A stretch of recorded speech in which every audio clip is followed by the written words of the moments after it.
باچا صاحب زړه مې په سینه کې جوړ چاودلی دی سترګو ته مې سوی را رسېدلی دی زړه مې په سینه کې جوړ چاودلی دی سترګو ته مې سوی را رسېدلی دی اوس پښې ورتې ورتې ټپې وکړي ښار ته بانډېسی را رسېدلی دی اوس پښې ورتې ورتې ټپې وکړي ښار ته بانډېسی را رسېدلی دی او هغه چې محفل په بله اړوي هغه لیونی را رسېدلی او دوه شعرونه به درته نور ووایم چې او نظم درته وایم یا ځکه چې جومات کې په منبر ناست ملا خپله قیصه وکړه بهر د پیزارځای سره چا خپله قیصه وکړه زما په غوږو راغله هوا خپله قیصه وکړه زه غلی پاتې نه شوم جمعه خپله قیصه وکړه نو لږ واوره ملا پکې د مستو مستو هورو ذکر وکړو یو شیخ پکې د خپل باغ د کجورو ذکر وکړو هوا راته د کونډو او مجبورو ذکر وکړو جمعه پکې په تش لاس د انګورو ذکر وکړو نو خبر یې د ټولو ناول وشوې په ما پسې کنځلې بیا غلې پټې پټې په ملا پسې کنځلې سپورزل په ښکلو وکړې په هوا پسې کنځلې یو دی لیوني ونه کړې په چا پسې کنځلې نو ستا خیال دی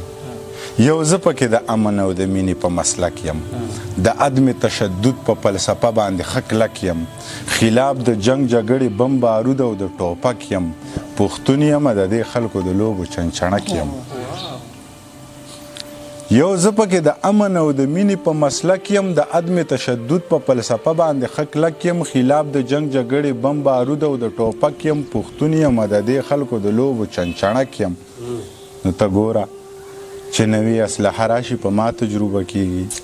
زما په دې کپره څه ویړیا تجربه کیږي پښتون یم په ما هره ناروا تجربه کیږي په دې زخمی وجود هره بلا تجربه کیږي خو زه خیر دی زما به په رګونو کې سړه وینه وچیږي دا زړه به مې یو وارې بغاوت ته تیاریږي دا ژبه به اوس دغسې رښتیا رښتیا غږیږي که څوک پې خفه کیږي او که څوک پې خوشحالیږي زه مړه زه نور په خپلو غوښو پردي سپي نشم ساتلی او دا ځینې بې ضمیره بیا بیخي نشم ساتلی په خپلو وسایلو ستا بچي نشم ساتلی بس نورې سپورې کرښې په تندي نشم ساتلی